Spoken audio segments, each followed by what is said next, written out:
Welcome in, Dark Hearts. I'm Mooney. And Wolfie with Nerd Network News. Today we are looking at the new Godzilla Minus One that is coming out December 1st from Toho Studios Japan. It'll be released in Japanese theaters on November 3rd, which is also commemorating the 69th anniversary since the very first Godzilla film. It'll be the 30th main installment in the Godzilla series and the 37th Godzilla film overall. This is also the franchise's 5th film in the Reiwa era.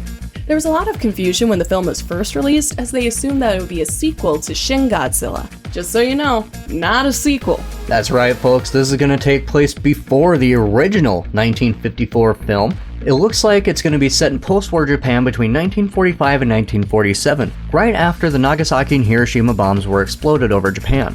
What we're seeing in the limited info they have out yet, the Minus One is referring to this is the low point of Japan, and now Godzilla's attacking too? A huge thing I want to delve into on this as well is the animation quality. The destruction looks real.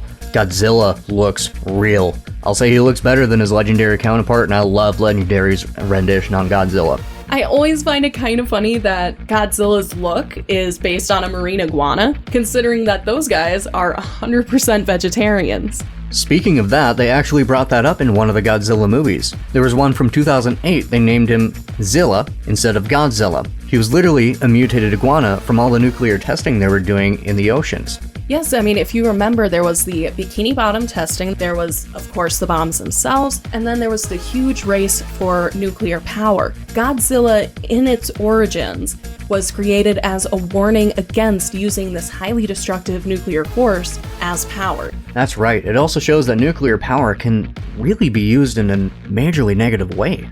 That's kind of where the movie came from. Was immediately after the war, there was this discovery that fission could create so much power out of just tiny little bits of this nuclear radioactive stuff. But with the drawback that a meltdown could destroy the entire area or worse. And in enters Godzilla, the exact embodiment of the worst. One of my favorite lines that I've heard about Godzilla, or Gojira, as he is properly pronounced, that he is a walking nuclear power plant. It just makes sense. He's able to fire out radioactivity. NNN would like to thank our listeners for tuning in, and our radio sponsor, 1065 The Point.